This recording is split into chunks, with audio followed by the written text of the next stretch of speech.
Good morning class civil second year. आज हम applied mechanics में अपना नया टॉपिक शुरू करते हैं। तो जो हमारा चैप्टर चल रहा था वो है बलों का नियम, लॉज ऑफ फोर्सेस। आज हमारी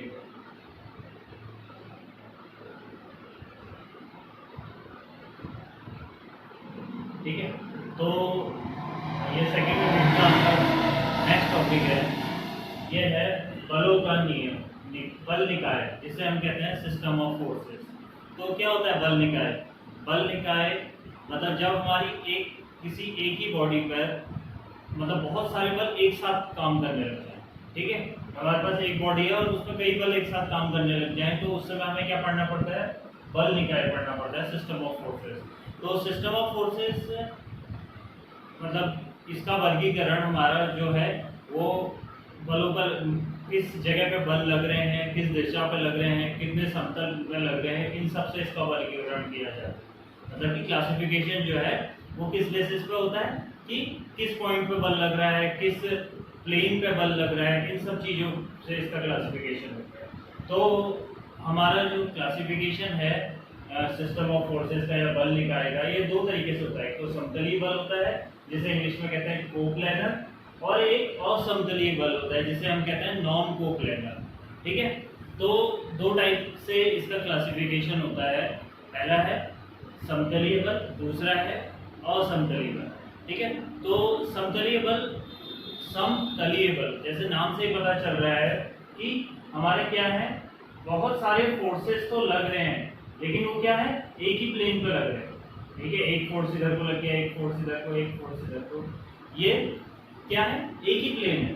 ठीक है, इस प्लेन पे लग रहा है, या तो ये एक्स प्लेन होगा, ये वाई प्लेन होगा, या जेड प्लेन। ठीक है, तो इसे हम क्या कहते हैं, समतलीय बल कहते हैं। वहीं अगर हमारे कोई भी मतलब बहुत सारे फोर्सेस क्या अगर हमारे अलग अलग प्लेन में लग रहे हैं, ठीक है, एक फोर्स यहाँ लग रहा है, एक फोर्स यहाँ लग रहा है, एक फोर्स फिर यहाँ लग रहा है, अगर ये बहुत सारे प्लेन पे लग रहे हैं तो इसे हम क्या कहेंगे, असमतलीय बल। ठीक है, जिसे नॉन कोप्लैनर फोर्स कहा जाता है, तो इससे कहा जाता है। ठीक है, तो अब हमारा जो कोप्लैनर फोर्स है उसके भी कुछ क्लासिफिकेशन है। सबसे पहला क्लासिफिकेशन है समतलीय संगामी बल, जिसे हम कहते हैं कोप्लैनर कंकरेंट फोर्सेस। ठीक है, कोप्लैनर कंकरेंट फोर्सेस। दूसरा है समतलीय असंगामी बल, ये संगामी बल था, फिर आ गया असंगामी बल जिसे कहते हैं कोप्लैनर नॉन कंकरेंट फोर्सेस। ठीक है, तीसरा है समतलीय समांतर बल, जिसे हम इंग्लिश में कहते हैं कोप्लैनर पैरेलल फोर्सेस। समांतर मतलब पैरेलल। ठीक है, अब पहला क्लासिफिकेशन क्या कहता है, समतलीय बल। ठीक है, समतलीय संगामी बल। अब ये कौन सा क्लासिफिकेशन है कि हमारे फोर्सेस तो एक ही प्लेन में लग रहे हैं लेकिन उनका क्या ओरिजिनेट क्या है, एक हो, मतलब कि उनका पॉइंट क्या हो, एक हो, जहां से वो निकल रहे हैं वो एक ही पॉइंट से निकल रहे हैं। ठीक है, तो इसका एक डायग्राम तो ये हो गया, लेकिन कभी ऐसा भी हो सकता है कि जरूरी नहीं कि ये सारे के सारे बल ये एक किनारे से भी निकल सकते हैं।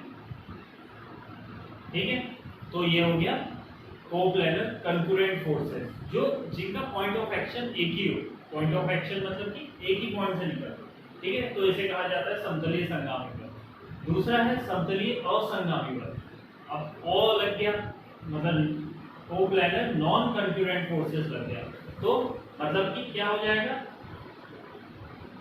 हमारा जो एक ऑब्जेक्ट है उसमें जो फोर्सेस लग रहे हैं वो कैसे होंगे, उनका कोई एक पॉइंट ऑफ एक्शन नहीं हो, लेकिन क्या होंगे, वो आपस में पैरेलल नहीं होंगे।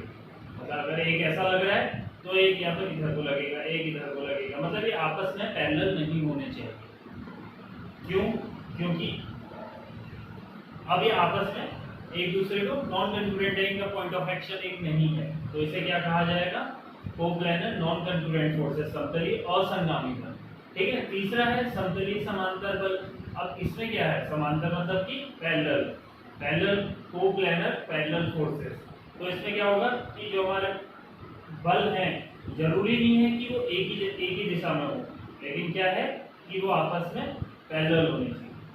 ठीक है, इन्हें कहा जाएगा कोप्लैनर पैरेलल फोर्सेस, इसमें आपस में सारे के सारे बल आपस में क्या हो, एक दूसरे के समांतर हो, ठीक है, उसे पैरेलल फोर्सेस कहा जाएगा। अब ये तीनों बल आपके समझ में आ गए होंगे। उसके बाद हम असमतलीय संगामी बल में चलते हैं, ठीक है। असमतलीय मतलब जिसे कहते हैं non coplanar forces. Non coplanar forces, अब हमें पता लग गया कि नॉन कोप्लेनर फोर्सेस क्या हैं, जो अलग अलग प्लेन में हैं, मतलब एक प्लेन में ना होकर अलग अलग प्लेन में है। तो अब इसमें बस क्या जुड़ गया है, यहाँ पर समतलीय था, यहाँ पर असमतलीय जुड़ गया है। संगामी बल मतलब सारी चीजें सेम है, बस आगे से क्या हो गया है, ये समतलीय बल था, ये नॉन सम। तो अब इसमें असमतलीय संगामी बल नॉन कोप्लेनर कंकरेंट फोर्सेस में क्या हो जाएगा, अब आपको क्या दिखाने पड़ जाएंगे, दो प्लेन दिखाने पड़ जाएंगे, ठीक है। दो प्लेन दिखाए तो मैंने क्या कहा कि जो संगामी बल होते हैं, जो कंकरेंट फोर्सेस होते हैं, वो उनका पॉइंट ऑफ एक्शन क्या होता है, एक ही होता है। तो यहाँ पर एक पॉइंट ऑफ एक्शन ये हो गया, ये हो गया, ये हो गया, तो ये इसका आपका डायग्राम हो गया कि एक ही जगह से सारे फोर्सेस निकले, उनका पॉइंट ऑफ एक्शन क्या है, एक ही है। लेकिन असमतलीय संगामी बल क्या हो जाएंगे कि आपका क्या, कि इनका कोई भी एक, और ये आपस में पैरेलल नहीं होंगे, मतलब ये कहीं से कहीं को भी जा रहे हैं, लेकिन दो प्लेन में है और अलग अलग जगह को लगे हुए हैं, लेकिन ना ये पैरेलल है ना इनका एक पॉइंट ऑफ एक्शन, ठीक है। ये अलग अलग बल असमतलीय मतलब non coplanar non concurrent forces हो जाएंगे, नॉन कंकरेंट, ठीक है। असमतलीय समांतर बल, इसमें क्या होंगे, अब आपकी एक ऑब्जेक्ट है और क्या है, इधर के फोर्सेस आपके पैरेलल होंगे और इधर के फोर्सेस आपके पैरेलल होंगे आपस में, तो उसे क्या कहा जाएगा, नॉन कोप्लेनर पैरेलल फोर्स। तो ये सिस्टम बल निकाय काफ़ी इंपॉर्टेंट वो है, इसके आप नोट्स बना लीजिएगा और इसका आगे हम नेक्स्ट करेंगे। Thank you plus.